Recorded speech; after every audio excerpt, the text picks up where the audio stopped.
अमीर बनिए। दरिद्रता की कोई कितनी भी तरफदारी करे, किंतु फिर भी कोई इस सच्चाई से मुंह नहीं मोड़ सकता कि धनी बने बिना परिपूर्ण एवं सफल जीवन जीना कठिन ही नहीं, असंभव भी है। इसमें कोई दो राय नहीं कि धनाभाव के कारण प्रतिभा प्रदर्शन तथा आत्मिक विकास के शीर्ष तक पहुंच पाना बहुत ही मुश्किल है, क्योंकि आत्मिक एवं प्रतिभा विकास के लिए अनेक साधनों की आवश्यकता होती है तथा धन के अभाव में उनमें से अनेक साधनों को पाना पूर्णतः असंभव है। साधनों का उपयोग किसी भी व्यक्ति द्वारा मानसिक, आत्मिक तथा शारीरिक विकास के लिए किया जाता है। अतः अर्थव्यवस्था के इस युग में धनी बनने के विज्ञान को हमें जानना ही होगा। निरंतर विकास ही हमारे जीवन का एकमात्र उद्देश्य है। दूसरे शब्दों में कहा जाए तो उन्नति को निरंतर योगदान देना हमारा पहला अधिकार भी है और कर्तव्य भी। सर्वप्रथम आप किसी भी वस्तु को प्राप्त करने की बाधा अर्थात धनाभाव को दूर करें, तभी मानसिक, आध्यात्मिक तथा भौतिक विकास के लिए तन मन से काम किया जा सकता है। अर्थात अपार धन संपदा को प्राप्त करने अथवा प्राप्त करने के झंझट से मुक्ति को आपकी उन्नति का शुभारंभ माना जा सकता है। मानव जीवन का उद्देश्य न्यूनतम में संतोष करना अथवा संतुष्टि को जन्म देना तो बिल्कुल ही नहीं है। पर जब आप बड़ी सफलता को पाने की योग्यता रखते हो तो फिर कम में संतोष क्यों किया जाए। प्रकृति भी उन्नति, प्रसार तथा विकास को पसंद करती है, अतः इस कार्य में सक्रिय योगदान देना हमारा धर्म बनता है। अर्थात अल्प संतोष से बड़ा अन्य कोई पाप नहीं है।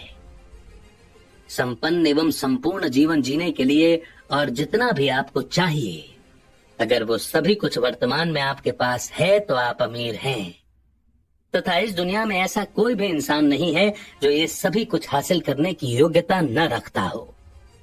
आज विकास की अंधी दौड़ में जीवन इतना जटिल हो चुका है कि इसे सही ढंग से जीने मात्र के लिए अच्छी खासी पूंजी की आवश्यकता होती है। साथ ही प्रत्येक व्यक्ति अपने सपने को भी साकार करना चाहता है, जो साधनों के उपयोग के बिना संभव नहीं है, तथा साधन जुटाने के लिए आपका आर्थिक रूप से स्वतंत्र होना अति आवश्यक है। इस पुस्तक के सार को समझने के लिए खुले दिमाग से इन सभी बातों को समझना बहुत ही जरूरी है।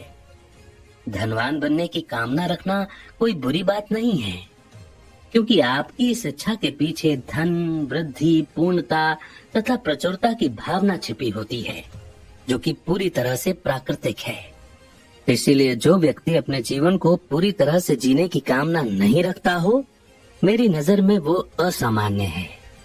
ठीक इसी प्रकार धन की प्राप्ति के लिए संघर्ष से परहेज रखने वाले व्यक्ति को भी असामान्य ही कहा जाएगा। हम तीन चीजों शरीर, मस्तिष्क तथा आत्मा के लिए जीते हैं। इन तीनों में से कोई भी एक दूसरे से अधिक महत्वपूर्ण, पवित्र अथवा विशेष नहीं है। तीनों का अपना विशेष महत्व है तथा इनमें से किसी भी एक के साथ समझौता करके पूर्ण जीवन जीने की कामना करना व्यर्थ है। आज अधिकतर लोग मात्र शरीर के लिए जी रहे हैं। अपनी बात को बड़ी रखने के लिए वे कह सकते हैं कि जब तक कि आपका शरीर सही प्रकार से कार्य नहीं कर रहा हो, तब तक आपको स्वस्थ नहीं कहा जा सकता। परंतु यही बात मन तथा मस्तिष्क के लिए भी समान रूप से लागू होती है। शरीर, मस्तिष्क अथवा आत्मा के पूर्ण प्रदर्शन के अभाव में असंतोष का जन्म होता है। ऐसे में अधूरी कामना निरंतर अपनी पूर्णता का मार्ग खोजती रहती है। हमारे शरीर को अच्छी रोटी, कपड़े और मकान के साथ साथ कठोर परिश्रम से मुक्ति की आवश्यकता है। इसके अतिरिक्त आराम तथा मनोरंजन भी जरूरी है। इसी प्रकार अच्छे मानसिक स्वास्थ्य के लिए अच्छी पुस्तकें पढ़ना, घूमना फिरना, आनंद का अनुभव करना तथा बुद्धिमान मित्रों की संगत में रहना अत्यावश्यक है। दिमागी कसरत, गीत संगीत, कला एवं सौंदर्य में रुचि तथा प्रशंसा भी मस्तिष्क को सकारात्मक बनाए रखने में सहयोगी होते हैं। प्रेम आत्मा का आहार है तथा दरिद्रता प्रेम की पूर्ण अभिव्यक्ति का विरोध करती है। जिन्हें हम प्यार करते हैं उन्हें सहयोग करना हमें अच्छा लगता है, क्योंकि समर्पण प्रेम का स्वाभाविक गुण है। किसी व्यक्ति के पास देने के लिए यदि कुछ भी नहीं है तो ऐसे में वो एक अच्छा जीवन साथी, अभिभावक, नागरिक अथवा मनुष्य कैसे बन पाएगा?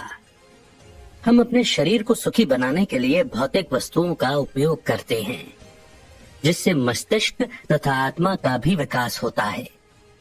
इसीलिए धनवान बनने को प्राथमिकता देना हमारा प्रथम कर्तव्य है।